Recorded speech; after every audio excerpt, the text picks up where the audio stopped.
Let me ask you something, and I want you to really think about this before you answer. When was the last time you said yes to something, but everything inside you was screaming no? When was the last time you stayed quiet because you were afraid of what someone might think if you spoke up? When was the last time you changed your plans, your dreams, or even your personality just to make sure the people around you felt comfortable? If you're being honest with yourself right now, the answer probably hurts a little, because most of us have been doing this for years. Quietly, secretly smiling on the outside while feeling completely lost on the inside. We've been bending ourselves into shapes we were never meant to hold. We've been shrinking ourselves to fit into spaces that were never built for us.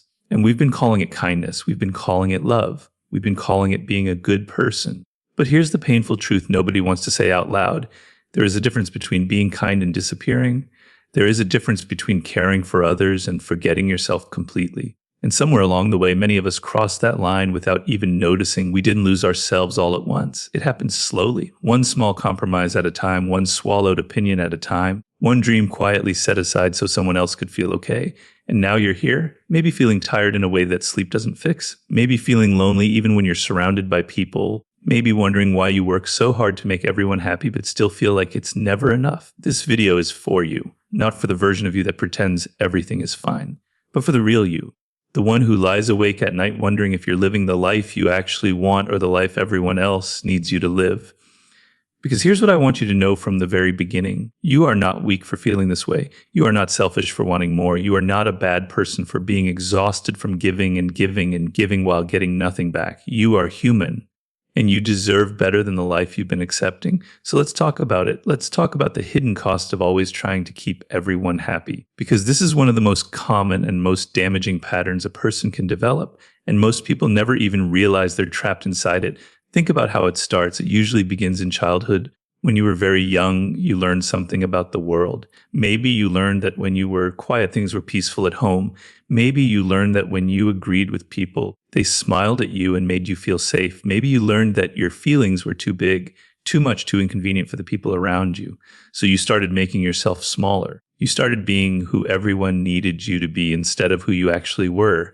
And here's the tragic part. You were praised for it. People called you sweet. They called you easy. They said things like, "Oh, you're so mature, you never cause any trouble." And that felt good. So you kept people pleasing, you kept shrinking, you kept saying yes when you meant no, smiling when you were hurting, and pretending to be okay when you were falling apart. And by the time you grew up, it wasn't even a choice anymore. It had become automatic. It became your identity. The person who never says no, the person who always shows up, the person who makes everything easier for everyone else. And deep down, a part of you was proud of that because it made you feel needed. It made you feel valuable. It made you feel like you mattered. But here's what nobody tells you about living that way. When your sense of value depends on other people's approval, you hand over the most important thing you own, your peace, your power, your sense of self. Because when you are constantly trying to please everyone around you, your emotions stop being yours. They start being controlled by how other people react to you. If someone is happy with you, you feel okay. If someone is disappointed, you fall apart. If someone is angry, your whole world collapses. You are no longer the author of your own life. You are just reacting, adjusting, shrinking, bending over and over again. That is exhausting. And that exhaustion is the hidden cost nobody talks about. Think about a person you know. Maybe it's someone close to you. Maybe it's you. Someone who is always available for everyone, who drops everything when someone needs them, who gives advice, gives time, gives energy, gives help, gives support. But when they need something in return, they feel guilty even asking. They brush it off. They say, "Oh, I'm fine. Don't worry about me." They tell themselves that needing things is being selfish, that wanting more is being ungrateful. Do you know that person? Maybe you just recognized yourself. And here's the thing. People like this are some of the most generous, most caring, most beautiful souls in the world. They genuinely love the people around them. They genuinely want to help. But the way they're living is slowly draining them because you cannot pour from an empty cup.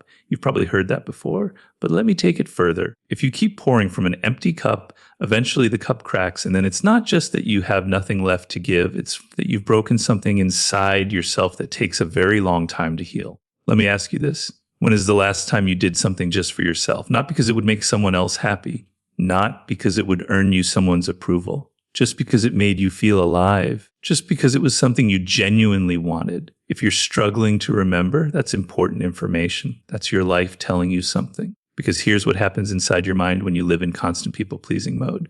Your brain starts to treat other people's emotions as emergencies. Every time someone around you seems unhappy, Your nervous system goes on high alert. You feel a rush of anxiety. You feel responsible. You feel like it's your job to fix it, even when it has absolutely nothing to do with you. Even when fixing it means destroying yourself in the process, over time, this becomes a habit, a deeply wired habit that feels impossible to break, because your brain has learned that keeping others happy is the way to stay safe, and breaking that pattern feels dangerous. It feels wrong. It feels like you're being a bad person, when really what you're actually doing is starting to become yourself. And there's another cost, a deeper one. When you spend your life performing a version of yourself that you think others will accept, you slowly lose touch with who you actually are. You forget what you genuinely like. You forget what you genuinely believe. You forget what makes you angry, what brings you joy, what you're truly passionate about, because none of that has been allowed to exist. You've been so busy being who everyone else needs that you've never had the chance to figure out who you are. And that is a tragedy, not a dramatic tragedy, a quiet one. The tragedy of a life half lived, a voice never heard, a soul never fully expressed. Imagine a bird that has been kept in a cage its whole life. It's not mean. It's not broken. It was just never shown that the door could open. It just learned to live within the bars. And after a while, it stopped looking for the door at all. That's what years of people pleasing does. It makes the cage feel normal. It makes the cage feel safe. And the idea of flying starts to feel terrifying instead of beautiful. But here's what I need you to understand. The fact that you can feel this, that something in your chest tightens when you hear these words, that there's a part of you nodding right now. That part of you is not broken. That part of you is alive.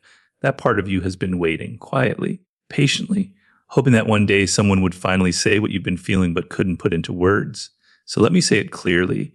You have the right to take up space. You have the right to have opinions. You have the right to say no without explaining yourself 15 times. You have the right to choose your own direction, even if people around you don't understand it. You have the right to be honest even when honesty is uncomfortable. You have the right to put yourself first sometimes without feeling like a monster for it. These are not radical ideas. These are basic human rights that you've been denying yourself for years. Now, I want to talk about something really important, something that most conversations about people pleasing miss completely.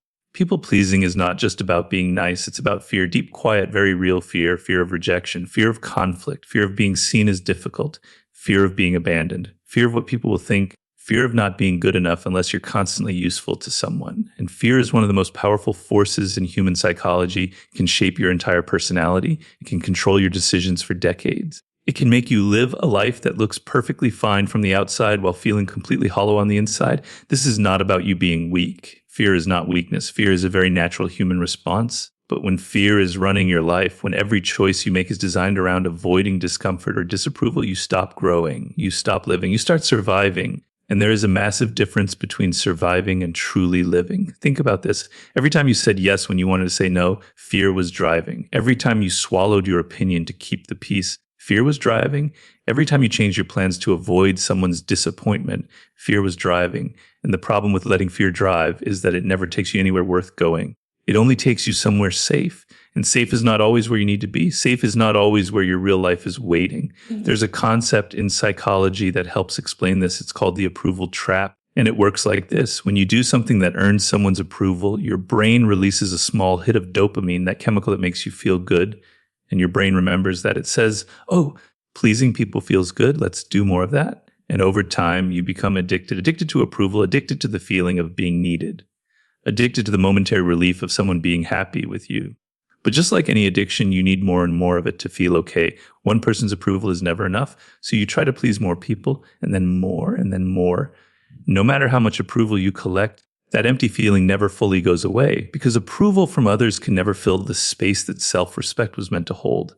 Let me say that again, because it matters. Approval from others can never fill the space that self-respect was meant to hold. No amount of compliments, no amount of people saying thank you, no amount of being needed will ever make you feel truly okay if you do not have a solid relationship with yourself, if you do not honor your own needs, if you do not respect your own boundaries, if you do not believe that you have inherent worth simply for being who you are.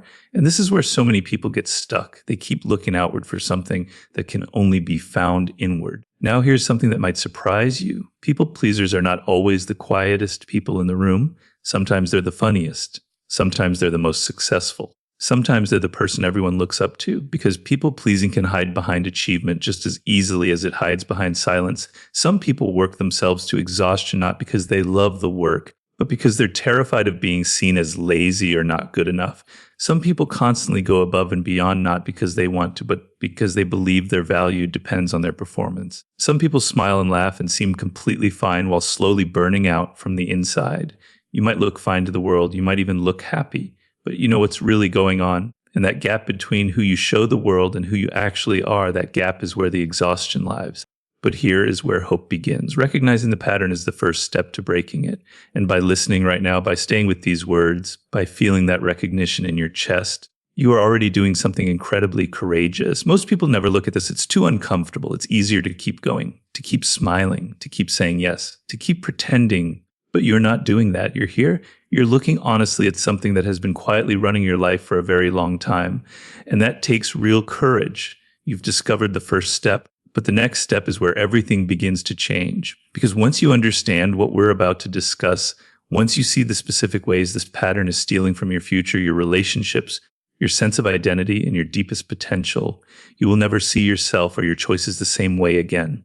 The transformation you've been waiting for doesn't start with a big dramatic moment. It starts with understanding, and that understanding is just moments away. Now that you understand where this pattern comes from, now that you can see how fear has been quietly driving your decisions, it's time to talk about what it's actually costing you, not in a vague general way, but in real, specific, everyday ways that you might not have connected to people pleasing before, because the cost is bigger than most people realize. And once you see it clearly, you cannot unsee it. Let's start with your relationships. This might be the most surprising part of everything we're going to talk about today. Most people pleasers believe that by always being agreeable, always being available, always being the person who never causes problems, they are building strong, loving relationships. They believe that the more they give, the more people will love them. They believe that saying yes to everything is the key to being truly connected to others. But here's the painful truth about that belief. It's completely backwards. When you never say no, when you never share your real opinions, when you never show your struggles or your needs or your disappointments, you are not building a relationship. You are building a performance. And people don't fall in love with performances. People don't form deep connections with someone who never lets them see the real picture. They connect with authenticity. They connect with honesty. They connect with someone who is brave enough to be real even when real is messy and imperfect and uncomfortable. Think about the people in your life who feel the most real to you, the ones you trust the most deeply. Are they the ones who always agree with you? Are they the ones who never push back, never challenge you, never say something that's hard to hear? Probably not. The people we trust the most are the ones who tell us the truth, the ones who show up as themselves, the ones who say, I disagree with you on this and I'm still here and I still care about you. That kind of honesty is not conflict. That kind of honesty is intimacy. And when you hide yourself to keep the peace, you are actually preventing real intimacy from ever forming. You are keeping people at a safe distance while convincing yourself that you are bringing them closer. You are starving your relationships of the one thing they need most to grow, the truth of who you are. And here's something even harder to sit with. When you constantly give without boundaries, when you are always available and always accommodating, some people stop appreciating it. Not because they are bad people, but because human nature has a pattern. We tend to value most what we cannot always have. We tend to respect most the people who have clear limits. When someone is always available to us, always saying yes, always adjusting to our needs, we unconsciously start to take them for granted. We stop seeing the sacrifice. We start expecting the giving as normal. So the very thing you're doing to make people appreciate you and love you more is sometimes doing the exact opposite. It's teaching people that you have no limits. And people without limits are not respected. They are used, not always intentionally, but it happens. You deserve to be respected. You deserve to be seen. And that starts with showing people who you really are.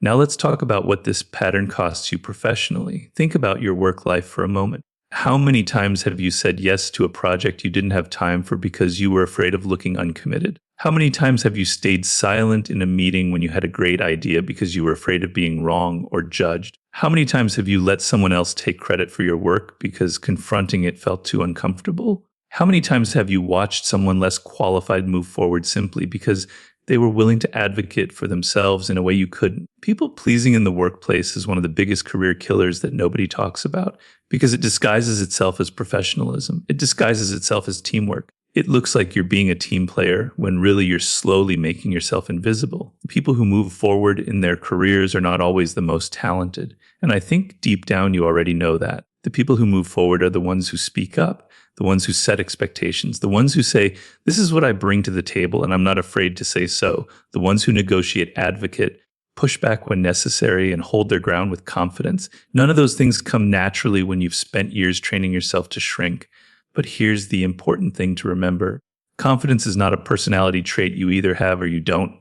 Confidence is a skill. It's built through practice. It's built through small acts of courage repeated over time.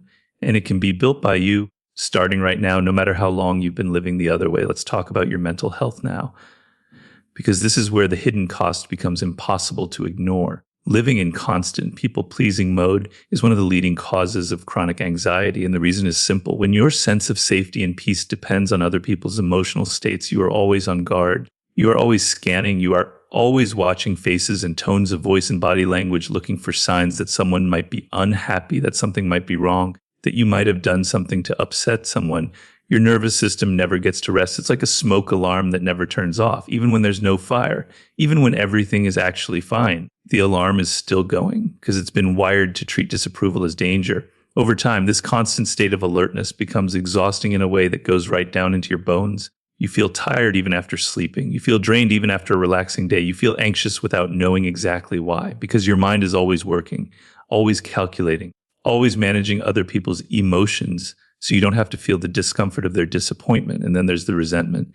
This one surprises people when they first notice it, because people pleasers often think of themselves as loving and giving people who genuinely want to help. And that's true. But when you give from a place of obligation and fear rather than genuine choice, something starts to build underneath, a quiet, uncomfortable resentment toward the people who keep asking, toward the situations that keep pulling you away from yourself. Sometimes even toward yourself for not being able to say enough is enough. That resentment is not a flaw in your character. It's a signal. It's your inner self saying we are giving too much and receiving too little. Something needs to change. Please don't ignore that signal. So now let's get into the part that matters most. Not just understanding the problem, but beginning to change it. Because knowing what's wrong is only valuable if it leads somewhere. And this is where it gets good. The first shift you need to make is in how you understand the word selfish. Because I know that's the word that stops you. Every time you think about putting yourself first, every time you consider saying no, every time you imagine choosing your own needs over someone else's comfort, that word shows up, selfish, and it shuts everything down immediately. But here's the truth. There is a massive difference between selfishness and self-respect. A selfish person takes from others for their own gain without caring about the impact. A self-respecting person simply honors their own needs alongside the needs of others. They understand that they matter too, not more than everyone else, not less, but equally. You are allowed to matter. You are allowed to have needs. You are allowed to protect your energy, your time, your peace, your boundaries. These things are not luxuries reserved for people who have somehow earned them. They are basic human necessities. And treating yourself like you don't deserve them is not kindness. It's self-abandonment. And here's the psychology behind why this matters so deeply. When you consistently abandon your own needs to meet the needs of others, your brain registers this as a message. And the message is, my needs are not important. My feelings don't matter. I am not worth protecting. And over time, you start to believe that, not consciously, but deep in the part of your mind that shapes how you see yourself. And when you believe you're not worth protecting, you stop fighting for yourself. You stop asking for what you need. You stop showing up for yourself in the most important moments. That belief is a lie. But it's a lie that becomes very convincing when you've been reinforcing it for years. So how do you start to unlearn it? You start with something small, something that might seem almost too simple. You start practicing honesty in small moments, not dramatic confrontations, not sudden announcements that change your relationships overnight, just small, honest moments. The next time someone asks you how you are, instead of automatically saying, fine, take a breath and give a slightly more honest answer. The next time someone asks you to do something you genuinely don't want to do, instead of immediately saying yes, pause. Just pause. Give yourself the radical gift of a few seconds to check in with yourself, to ask yourself what you actually want. That pause is where change begins, because that pause breaks the automatic pattern. It interrupts the reflex. It creates a tiny space between the stimulus and the response. And in that space, your real self has room to exist. And then there's the practice of saying no, not harshly, not unkindly, but clearly. No is a complete sentence. You don't need to write 3 paragraphs explaining why. You don't need to apologize before it, during it, and after it. You don't need to soften it so much that the person doesn't even realize you've said it. A simple, clear, kind no is one of the most powerful things you can learn to say. And yes, people might be disappointed. Yes, someone might be unhappy with you. And here's the thing about that. Their disappointment is not your emergency. It's not your responsibility to manage every difficult feeling that every person around you experiences. People are allowed to feel disappointed, and you are allowed to have limits. Both of those things can be true at the same time.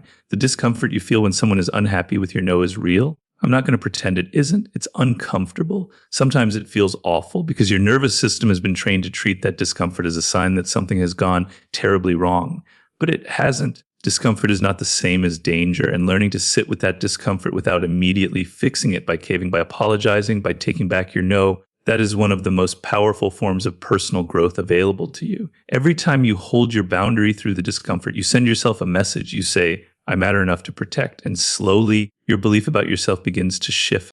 Now let's talk about identity, because this is the deepest layer of everything we've been discussing. When you've spent years being whoever everyone else needs you to be, you lose track of who you actually are. And rebuilding that sense of self is not a small thing. It takes time. It takes patience.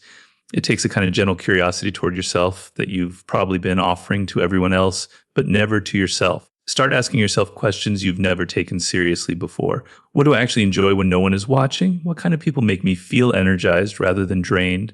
What values are genuinely mine, not inherited from fear of people pleasing, but truly mine? What would I do with my time if I wasn't managing everyone else's feelings? These questions might feel strange at first because you're not used to treating your own inner life as important. But it is. Your inner life is the foundation of everything. It's where your confidence comes from. It's where your direction comes from. It's where your joy comes from. And you cannot build a real life on a foundation you've never taken the time to understand. Think of it like this. Imagine a tree that has been bent by strong winds its whole life. Over time, it grows in the direction the wind pushed it, and it survives that way. But it's not growing toward the light the way it was meant to. It's just growing away from the pain. Rebuilding your identity after years of people pleasing is like slowly turning a bent tree back toward the sun. It doesn't happen overnight, and it requires consistent, patient effort, but the direction changes. The growth changes, and eventually the tree becomes something true and strong and genuinely alive is what's available to you.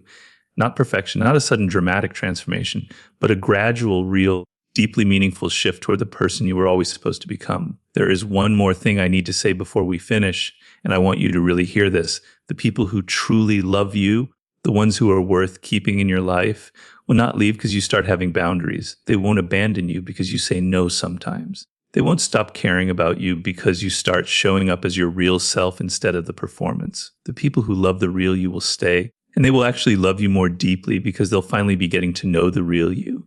The people who only liked you for your endless availability, your automatic yes, your constant self-sacrifice, those people might step back, and that will hurt. I won't pretend it won't, but losing relationships that were built on your self-abandonment is not a loss. It's a clearing. It's your life making room for something more real, more mutual, more genuinely loving. You were not put on this earth to be endlessly useful to everyone around you. You were put here to live fully, honestly, freely, with your whole heart and your whole self. You were put here to feel joy that is yours, not borrowed from someone else's approval. To pursue dreams that are yours, not shaped by fear of judgment. To build relationships that are real, not performances designed to keep people from leaving.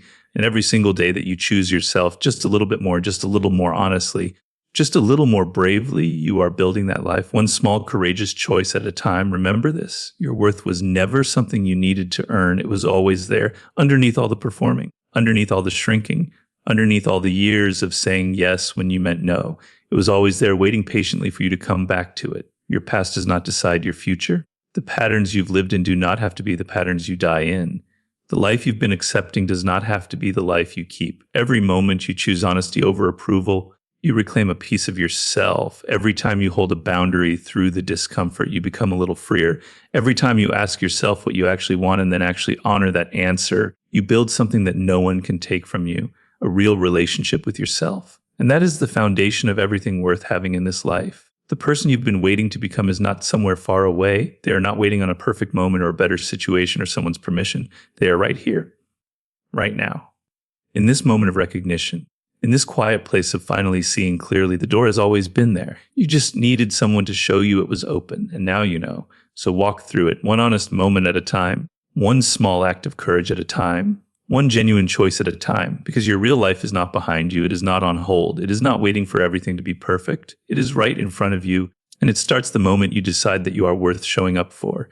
If something in this video touched you today, if something made you feel seen or understood or just a little more hopeful than you felt before, please share it with someone who needs to hear it. You never know who in your life is quietly struggling with this exact thing, carrying this exact weight, and just waiting for someone to say what you now know.